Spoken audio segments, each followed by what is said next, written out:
Hello everyone, this is Kundan Kumar. Welcome to learning sessions. अगर आप भी CIB 2023 के लिए प्रिपेयर कर रहे हो तो हमारे पास HRM सब्जेक्ट का फुल कोर्स अवेलेबल है, जिसके अंडर हम आपको प्रोवाइड करवाते हैं कॉन्सेप्चुअल वीडियोस जो कि हमारे हिंदी और इंग्लिश लैंग्वेज के मिक्स में अवेलेबल होते हैं। इसी के साथ हम आपको mock test, mega mock test और PDF नोट्स ही प्रोवाइड करते हैं, जिनकी हेल्प से आप इजीली रिवीजन कर सकते हो। और ये जो हमारी लाइव क्लासेस होती हैं वो आपको रिकॉर्डेड फॉर्म में भी मिल जाती हैं।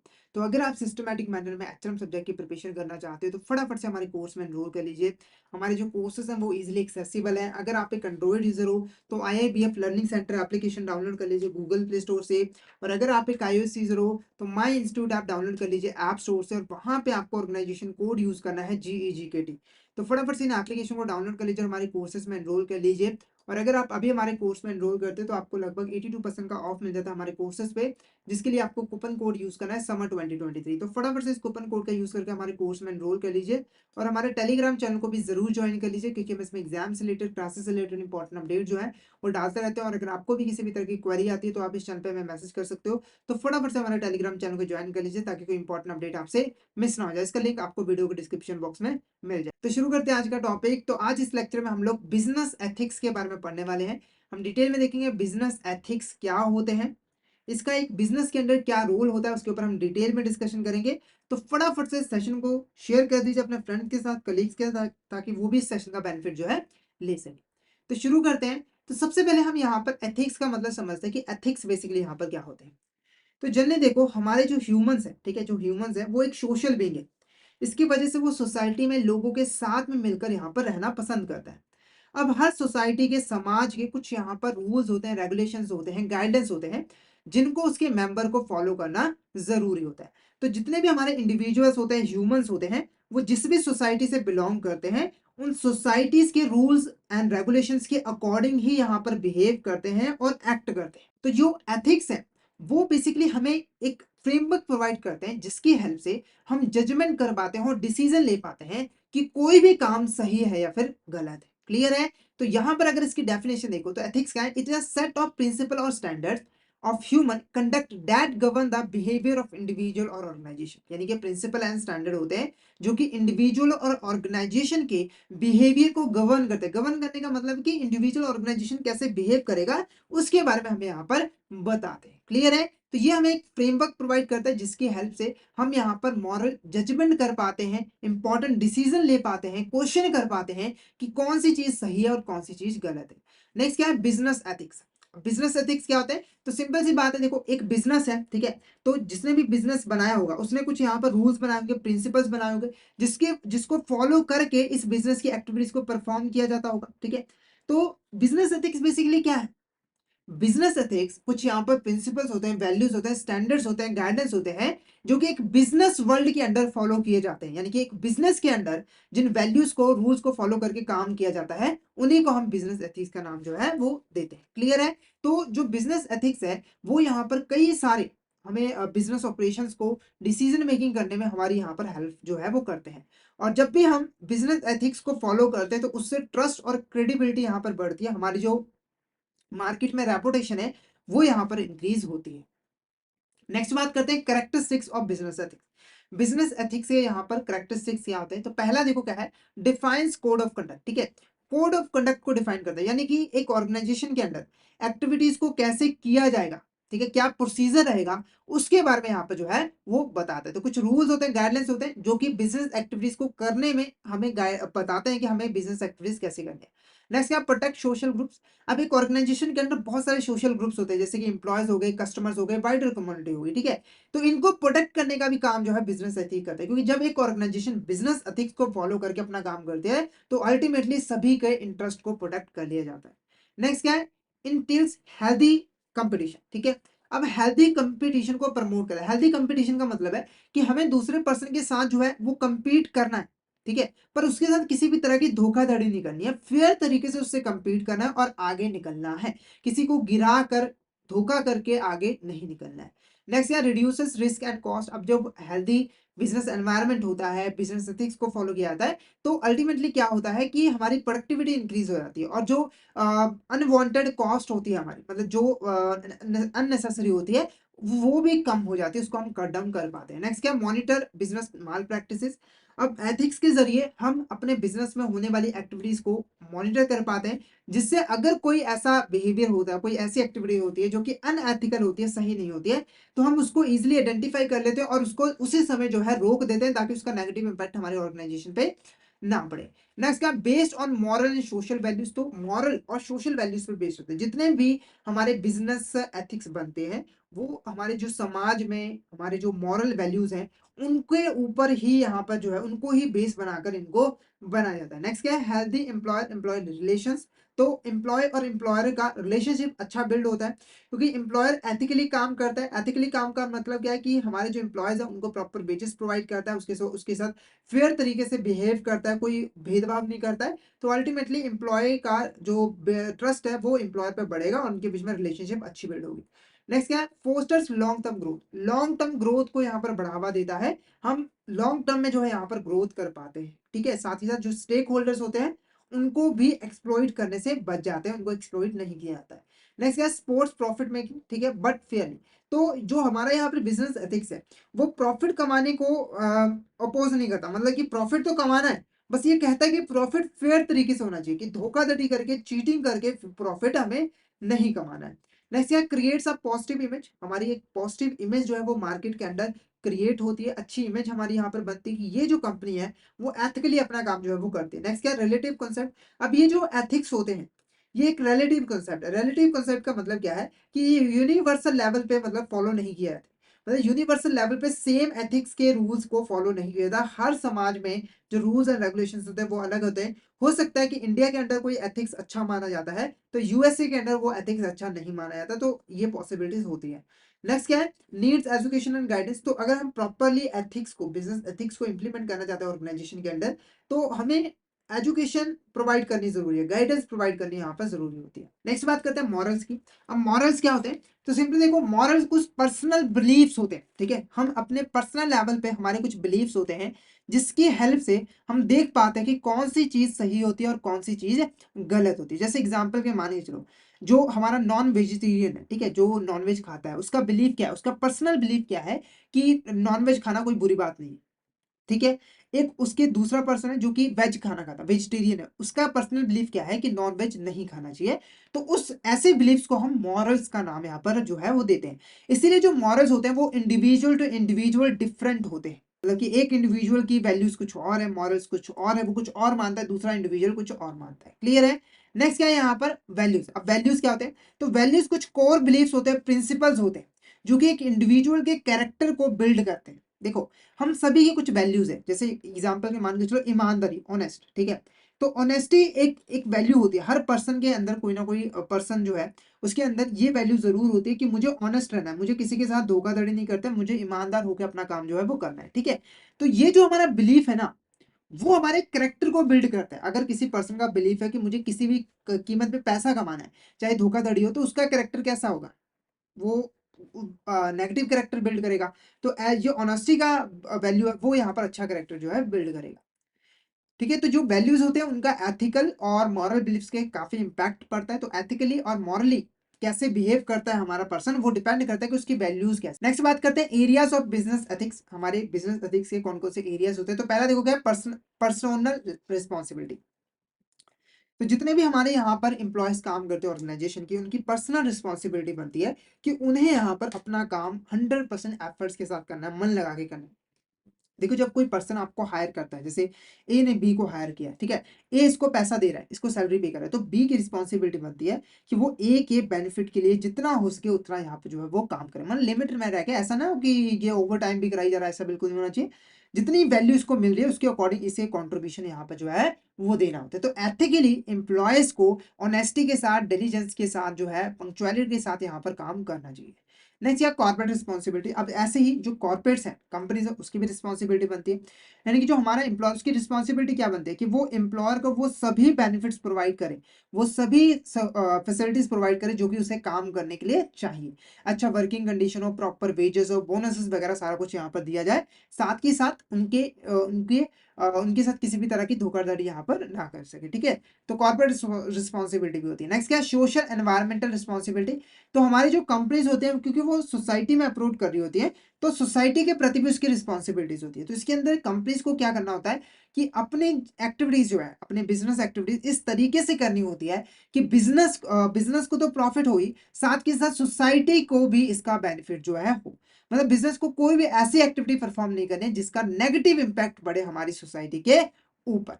तो इसमें हमारा एक फेमस है कॉर्पोरेट सोशल रिस्पॉन्सिबिलिटी, ठीक है? तो ये आगे चलकर हम यहाँ पर पढ़ेंगे। इसका मेन पर्पज यही है कि कंपनीज को सोसाइटी के लिए भी कुछ काम जो है वो करना है। नेक्स्ट क्या है? Technological ethics. क्योंकि आज के जमाने में टेक्नोलॉजी काफी ज्यादा यहाँ पर बढ़ गई है, हर जगह टेक्नोलॉजी का यूज करने लग गए हैं। तो हमारे टेक्नोलॉजिकल एथिक्स क्या कहते हैं कि जब भी कोई कस्टमर ऑनलाइन कोई ट्रांजेक्शन करता है तो उसकी पर्सनल डिटेल्स को हमें शेयर नहीं करना है किसी भी के साथ। उसे अपने पास संभाल के रखना है, क्योंकि उसने भरोसे में अपनी पर्सनल डिटेल्स दी है। तो एथिक्स क्या कहते हैं कि हमें प्राइवेसी मेंटेन करके रखनी है, कॉन्फिडेंशियलिटी मेंटेन करके रखनी है, और डाटा किसी भी तरह का लीक जो है नहीं करना। नेक्स्ट है interpersonal relationship and organisational loyalty. तो इंटरपर्सनल रिलेशनशिप हमें यहाँ पर बिल्ड करनी है, यानी कि जो लोग हैं उनके बीच में, जो हमारे एम्प्लॉयज हैं उनके बीच में अच्छा रिलेशनशिप बिल्ड हो, एक दूसरे के प्रति वो लॉयल हो, एक दूसरे पे भरोसा करते हो। नेक्स्ट है म्यूचुअल रिस्पेक्ट, ठीक है? म्यूचुअल रिस्पेक्ट काफी इंपॉर्टेंट है। ये जरूरी है कि जो एम्प्लॉयर एम्प्लॉयज है और एम्प्लॉय का रिस्पेक्ट करे। हर पर्सन एक दूसरे पर्सन की बात को सुने और उसकी बात को सुनकर रिएक्ट करे और उसको प्रॉपर यहाँ पे जो है रिस्पेक्ट दी जाए। नेक्स्ट है ट्रांसपेरेंसी एंड ट्रस्टवर्दीनेस। तो ट्रांसपेरेंसी मेंटेन करके रखनी है हमारी ऑर्गेनाइजेशन को, क्योंकि जब ट्रांसपेरेंसी मेंटेन होती है, सब चीजें सामने होती है, तो हमारा जो ट्रस्ट है वो कहीं ना कहीं यहाँ पर अच्छा बिल्ड होता है, हम भरोसा करने लग जाते हैं। नेक्स्ट है फेयरनेस। फेयरनेस होनी चाहिए, किसी जितने भी एम्प्लॉयज हैं उनको इक्वल अपॉर्चुनिटीज यहाँ पर जो है वो प्रोवाइड करनी, किसी भी तरह का फेवरटिज्म यहाँ पर जो है नहीं करना है। क्लियर है? नेक्स्ट क्या है यहाँ पर? Corporate governance share holders primary. क्या है हमारा? Corporate governance share holder primary. Corporate governance क्या होते हैं? तो देखो, हमारे ऑर्गेनाइजेशन के अंदर कुछ फॉर्मल रूल्स होते हैं, प्रैक्टिसेस होते हैं, प्रोसेसेस होते हैं, जिनको फॉलो करके हमें अपने बिजनेस की एक्टिविटीज जो है वो परफॉर्म करनी होती है। तो हमारा जो बोर्ड ऑफ डायरेक्टर होता है, जो हमारा यहाँ पर सबसे हायर अथॉरिटी होता है कंपनी के अंदर, वो यहाँ पर कुछ यहाँ पर रूल्स एंड रेगुलेशंस बनाता है, जिसके अकॉर्डिंग ही ऑर्गेनाइजेशन को अपने काम को करना होता है, एक्टिविटीज को मैनेज करना होता है, उसको डायरेक्शन यहाँ पे जो है देनी होती है, ठीक है? तो उन रूल्स एंड रेगुलेशन को ही हम क्या कहते हैं? Corporate governance. जो कॉर्पोरेट गवर्नेंस है, उनको बनाने का जो मेन ऑब्जेक्टिव है वो यही है कि ट्रांसपेरेंसी और अकाउंटेबिलिटी मेंटेन करी जाए। मतलब कि हर चीज जो है वो सबके सामने की जाए, किसी के साथ भी कोई भी फ्रॉड ना हो सके। अकाउंटेबिलिटी, अगर मैनेजमेंट कोई गलत काम करता है तो उसकी रिस्पॉन्सिबिलिटी मैनेजमेंट को खुद यहाँ पे जो है लेनी है, साथ ही साथ जो हमारे स्टेक होल्डर्स हैं उनके इंटरेस्ट को भी प्रोटेक्ट करना है। नेक्स्ट है best major best practices for improving corporate governance. अगर हम कॉर्पोरेट गवर्नेंस को बढ़ाना चाहते हैं, उसको मजबूत बनाना चाहते हैं, तो हमें कौन कौन सी एक्टिविटीज यहाँ पर परफॉर्म करनी पड़ेगी? तो पहली देखो क्या है? Balancing compliance and performance. तो जो गवर्नेंस है उसका मतलब सिर्फ ये नहीं है कि हमें rules and regulations he follow करना है, हमें रूल्स एंड रेगुलेशंस को फॉलो करना है, साथ के साथ हमें अपने परफॉर्मेंस को भी इंप्रूवमेंट करना है। तो इंप्रूवमेंट और कंप्लायंस को साथ में लेकर यहाँ पे जो है चलना है। नेक्स्ट है building strong board of director. जो बोर्ड ऑफ डायरेक्टर है वो रिस्पॉन्सिबल होते हैं कॉर्पोरेट गवर्नेंस को बनाने के लिए। तो अच्छा कॉर्पोरेट गवर्नेंस तभी बन सकता है अगर हमारे जो बोर्ड ऑफ डायरेक्टर हो वो सही हो। तो हमें एक स्ट्रॉन्ग बोर्ड ऑफ डायरेक्टर बनाना है, अलग अलग फील्ड से, अलग अलग बैकग्राउंड से, अलग अलग स्किल्स के साथ लोगों को हायर करना है, ताकि वो अच्छी कॉर्पोरेट गवर्नेंस बनाने में हेल्प कर सके। Clear roles and responsibilities. जो हमारे डायरेक्टर्स हैं, जो सीईओज हैं, उनके यहाँ पर क्लियर रोल्स एंड रिस्पॉन्सिबिलिटीज को जो है स्पेसिफाई करना जरूरी होता है। यानी कि चेयरपर्सन क्या करेगा, सीईओ क्या करेगा, अदर एग्जीक्यूटिव क्या काम करेंगे, उनकी क्या रिस्पॉन्सिबिलिटीज होगी, उनके पास क्या अथॉरिटी होगी, उन सभी के बारे में इंफॉर्मेशन जो है वो प्रोवाइड करनी है। नेक्स्ट है प्रोवाइडिंग फैक्चुअल इन्फॉर्मेशन। जो हमारे डायरेक्टर हैं उनको क्वालिटेटिव और फैक्चुअल इन्फॉर्मेशन प्रोवाइड करना है, मतलब बिजनेस के बारे में जितनी भी इंपॉर्टेंट इन्फॉर्मेशन है वो यहाँ पर प्रोवाइड करनी है, ताकि उस इंफॉर्मेशन के बेस पर वो यहाँ पर कॉर्पोरेट गवर्नेंस बना सके। नेक्स्ट क्या है? Integrity and ethical conduct. तो इंटीग्रिटी और एथिकल कंडक्ट के साथ यहाँ पर काम करना है, यानी कि जितने भी लोग हैं उनके साथ फेयर तरीके से ट्रीटमेंट करनी है, उनके साथ अच्छे से बिहेव करना है, और किसी भी तरह की चीटिंग वगैरह नहीं करनी। नेक्स्ट है गवर्नेंस एज रिस्क। अब देखो, गवर्नेंस के कई सारे रिस्क होते हैं, जैसे कि फाइनेंशियल रिस्क हो सकते हैं, ऑपरेशनल रिस्क हो सकते हैं, रेपुटेशनल रिस्क हो सकते हैं। तो उनको कम करने का, मैनेज करने का काम जो है वो हमारा बोर्ड ही करता है। तो यहाँ पर ये जो फ्रेमवर्क है वो हमें रिस्क टॉलरेंस और मैनेजमेंट करने में यहाँ पर जो है हेल्पफुल होता है। तो हमें एक फ्रेमवर्क जो है वो बनाने की जरूरत होती है। नेक्स्ट है कॉर्पोरेट रिस्पॉन्सिबिलिटी। क्या है हमारे यहाँ पर? Corporate responsibility. कॉर्पोरेट रिस्पॉन्सिबिलिटी क्या है? तो सिंपली जो मैंने अभी आपको यहाँ पर बताया था कि हमारी जो कंपनीज हैं, ठीक है, जो हमारी ऑर्गेनाइजेशन है, वो एक सोसाइटी के अंदर ऑपरेट करती हैं। और सोसाइटी के अंदर ऑपरेट करने का मतलब क्या है कि उसकी सोसाइटी के प्रति भी कुछ रिस्पॉन्सिबिलिटीज यहाँ पर बनती है कि उसे सोसाइटी के बेनिफिट के लिए भी काम करना, उसके ग्रोथ के लिए ही काम करना, और इसी चीज को हम कॉर्पोरेट सोशल रिस्पॉन्सिबिलिटी कहते हैं। तो इंडिया ने इस कॉन्सेप्ट को लॉन्च करने के करके जो कंपनीज हैं उनके लिए कंपलसरी कर दिया कि उन्हें अपने प्रॉफिट का कुछ हिस्सा, सर्टेन परसेंटेज, जो आगे हम देखेंगे, उसको सोशल रिस्पॉन्स, जो सोसाइटी है उसके बेनिफिट के लिए, उसकी ग्रोथ के लिए यूज करना है। तो इसके फीचर्स की अगर बात करें तो पहला फीचर है कमिटमेंट टू सोसाइटी। तो कंपनीज की CSR के अंडर कमिटमेंट होती है कि उन्हें सोसाइटी के वेलबिंग में कंट्रीब्यूट करना है, सोसाइटी को ज्यादा से ज्यादा आगे बढ़ाना है। नेक्स्ट क्या, बैलेंसिंग प्रॉफिट एंड पर्पस। तो हमें क्या करना है, प्रॉफिट और हमारा ये जो सोसाइटी को बेनिफिट पहुंचाने का पर्पस है, इसके बीच में बैलेंस बनाना है, यानी कि हमारा प्रॉफिट भी इंक्रीज हो, साथ के साथ सोसाइटी के ऊपर उसका नेगेटिव इंपैक्ट ना पड़े, सोसाइटी के ऊपर भी उसका अच्छा बेनिफिट बने, वो हमें बनाना है। नेक्स्ट है एनवायरमेंटल स्टार्टशिप। तो इसके अंदर जो कंपनीज है वो एनवायरमेंट के ऊपर फोकस करती है, क्योंकि सोसाइटी में एनवायरमेंट अच्छा होना चाहिए। तो एनवायरमेंट के अंदर हमारी जो कंपनीज है वो कोशिश करती है कि ऐसे ऐसे फ्यूल का यूज किया जाए जो कि इको फ्रेंडली हो, जिसका एनवायरनमेंट के ऊपर कोई भी नेगेटिव इंपैक्ट नहीं पड़ता है। जैसे सोशल इंपैक्ट, ठीक है, तो CSR को कई सारी एक्टिविटीज होती है जिसके अंडर कंट्रीब्यूट करना होता है, जैसे कि एजुकेशन होगी, हेल्थ केयर होगी, कम्युनिटी डेवलपमेंट होगी, तो इसके अंदर पैसा जो है उन्हें लगाना पड़ता है। नेक्स्ट है एम्प्लॉय वेलबिंग। एम्प्लॉय वेलबिंग, तो एम्प्लॉय वेलबिंग पे फोकस करना है। एम्प्लॉय वेलबिंग पे फोकस करने का मतलब क्या है कि एम्प्लॉयज पे ज्यादा ध्यान देना है, उनको जो भी फैसिलिटीज चाहिए, जितने भी उसका कंपनसेशन बनता है, वो टाइमली यहाँ जो है वो प्रोवाइड करना है। नेक्स्ट है कस्टमर कंज्यूमर प्रोटेक्शन। तो हमें कंज्यूमर की प्रोटेक्शन भी करनी है। अब कंज्यूमर की प्रोटेक्शन कैसे होगी, तो उन्हें बेस्ट क्वालिटी का प्रोडक्ट यहाँ पर देना है, ताकि वो उस प्रोडक्ट को यूज करके अपनी नीड्स को फुलफिल कर पाए। नेक्स्ट बात करते हैं कारोज CSR पिरामिड 4 मॉडल फ्रेमवर्क। तो ये जो मॉडल है, ये जो फ्रेमवर्क है, वो हमें बताता है कि एक ऑर्गेनाइजेशन की सोसाइटी के प्रति क्या क्या रिस्पॉन्सिबिलिटीज है और कौन कौन से एक्शन जो है वो ले सकता है सोसाइटी को डेवलप करने के लिए। ठीक है, तो यहाँ पर हमारा 4 मॉडल है, टोटल 4 कंपोनेंट्स पे बात की गई है। पहला क्या है, इकोनॉमिक रिस्पॉन्सिबिलिटीज। ठीक है, तो यहाँ पर जो 4 कंपोनेंट्स है उसमें ऑर्गेनाइजेशन की एक इंपॉर्टेंट रिस्पॉन्सिबिलिटी की जो है वो बात की जा रही है। तो पहले रिस्पॉन्सिबिलिटी क्या है, इकोनॉमिक रिस्पॉन्सिबिलिटीज। ठीक है, इकोनॉमिक रिस्पॉन्सिबिलिटीज क्या है, तो सिंपली देखो, हमारा जो प्राइमरी ऑब्जेक्टिव होता है वो क्या होता है, प्रॉफिट कमाना। हम बिजनेस क्यों स्टार्ट करते हैं, ताकि हम यहाँ पर प्रॉफिट कमाएं। ठीक है, और प्रॉफिट कमाना काफी जरूरी था। अगर हम बिजनेस को चलाना चाहते हैं तो हमें उसके लिए फंड्स चाहिए होते हैं। फंड्स कहाँ से आते हैं, प्रॉफिट से आते हैं। क्या आते हैं, यहाँ पर प्रॉफिट से आते हैं। तो हमें लॉन्ग टर्म में सस्टेन करने के लिए, ठीक है, अब सर्वाइव करने के लिए फंड्स की रिक्वायरमेंट है, जिसके लिए हमें ज्यादा से ज्यादा प्रॉफिट पे ध्यान देना है, प्रॉफिट कमाना है। अब इसके ये मतलब नहीं हुआ कि आप लोगों को लूटने लग जाओ, ठीक है, चोरी चकारी करने लग जाओ, ताकि हमारे यहाँ पे जो फंड्स है वो हमारे पास आ जाए। तो ऐसा बिल्कुल नहीं होना चाहिए।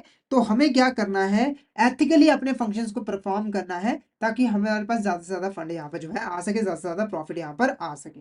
नेक्स्ट क्या, लीगल रिस्पॉन्सिबिलिटी। लीगल रिस्पॉन्सिबिलिटीज क्या कहती हैं, तो हर कंपनी के ऊपर कोई ना कोई यहाँ पर रूल्स अप्लाई होते हैं, जैसे कि लेबर लॉज हो गया, इनकम टैक्स हो गया। तो लीगल रिस्पॉन्सिबिलिटी कहते हैं कि एक कंपनी को जो भी लीगल कंप्लायंस पूरा करना है, यानी कि जो भी रूल्स एंड रेगुलेशंस फॉलो करने हैं, उसे फॉलो करना जरूरी होता है, ताकि हमारी कंपनी की जो लीगैलिटी है वो यहाँ पर जो है बनी रहे।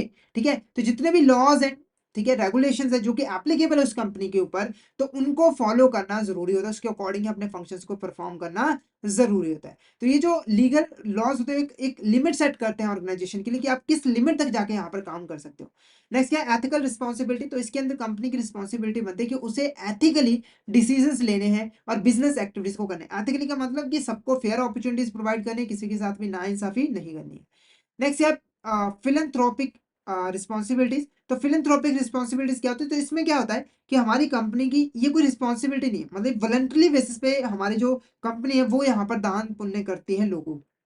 मतलब कि अगर एक पर्सन है, उसने यहाँ पर अपनी मर्जी से जाकर डोनेशन दे दिया एक चैरिटेबल में, ठीक है, ट्रस्ट में, तो ये जो है हमारा कहलाएगा, ठीक है, तो ये हमारे यहाँ पर कहलाता है फिलंथ्रोपिक रिस्पॉन्सिबिलिटीज। यानी कि जब हम कोई अपनी मर्जी से सोसाइटी के लिए काम करते हैं, वॉलंटरी बेसिस पे कोई काम करते हैं, तो वो हमारा फिलंथ्रोपिक रिस्पॉन्सिबिलिटीज कहलाता है। ठीक है, नेक्स्ट क्या है, mandated provisions under laws corporate social responsibility. ठीक है, तो यहाँ पर कुछ इंपॉर्टेंट प्रोविजंस है कंपनीज एक्ट के अंडर, जिन्हें यहाँ पर जिसने मैंडेटरी कर दिया है कंपनीज के लिए कि उन्हें CSR को फॉलो करना जरूरी होता है। तो हमारा जो सेक्शन 35 है कंपनीज एक्ट का, उसने यहाँ पर मैंडेटरी कर दिया है कंपनीज के लिए कि उन्हें CSR एक्टिविटीज जो है वो करनी ही पड़े।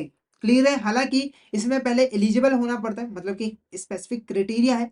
अगर कोई उस कंपनी क्राइटेरिया को फ़ॉलो करते है तभी उसे इस सेक्शन को मानने की ज़रूरत होती है। क्लियर है? तो इस सेक्शन ने बोल दिया है कि हमारे जो ऑर्गेनाइजेशन है, उन्हें के जो कोर ऑपरेशंस है, उसके अंडर सीएसआर को इंक्लूड करना ज़रूरी होता है। यानी कि सीएसआर को भी एक कोर ऑपरेशन के तरीके से यहाँ पर ट्रीट करना है।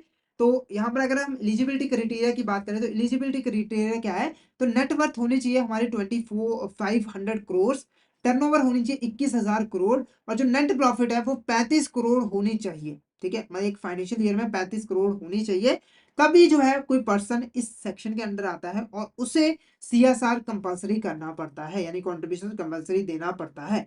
अब ये कंट्रीब्यूशन कितना है? तो मैंडेटरी जो स्पेंडिंग है वो कितने है? 2% एवरेज नेट प्रॉफिट, यानी कि आपने पिछले 3 सालों में जो भी आपने प्रॉफिट कमाया था उसका एक एवरेज कैलकुलेट किया जाता है और उस एवरेज का ही, ठीक है, उस एवरेज का ही 2% जो है वो यहाँ पर सीएसआर के लिए दिया जाता है। तो ये कुछ इंपॉर्टेंट टॉपिक थे हमारे रिलेटेड टू बिजनेस एथिक्स। तो आई होप आपको यहाँ तक क्लियर हो गया होगा।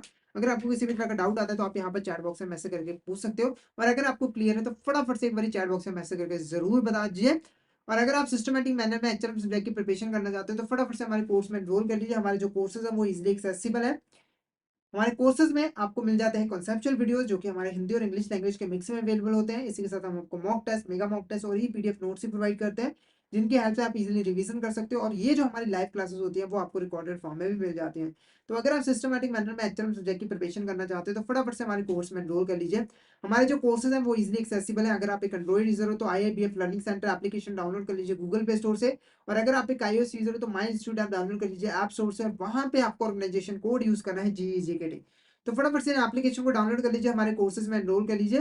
और अगर आप अभी हमारे कोर्स में एनरोल करते हैं तो आपको लगभग 82% का ऑफ मिलता है हमारे कोर्सेज पे, जिसके लिए आपको कूपन कोड यूज करना है समर 2023। तो फटाफट से इस कूपन कोड का यूज करके हमारे कोर्स में एनरोल कर लीजिए और हमारे टेलीग्राम चैनल को भी जरूर ज्वाइन कर लीजिए, क्योंकि हम इसमें एग्जाम से रिलेटेड, क्लासेस से रिलेटेड इंपॉर्टेंट अपडेट जो है वो डालते रहते हैं। और अगर आपको भी किसी भी तरह की क्वेरी आती है तो आप इस चैनल पे मैसेज कर सकते हो। तो फटाफट से हमारे टेलीग्राम चैनल को ज्वाइन कर लीजिए ताकि कोई इंपॉर्टेंट अपडेट आपसे मिस ना हो जाए। इसका लिंक आपको वीडियो के डिस्क्रिप्शन बॉक्स में मिल जाएगा। तो आज के लिए इतना ही। अगर सेशन अच्छा लगा हो तो सेशन को लाइक कर देना, हमारे चैनल को सब्सक्राइब कर देना और शेयर जरूर कर देना अपने फ्रेंड्स के साथ, कलीग्स के साथ, ताकि वो भी सेशन का बेनिफिट जो है ले सके। Thank you so much everyone, मिलते हैं नेक्स्ट क्लास में।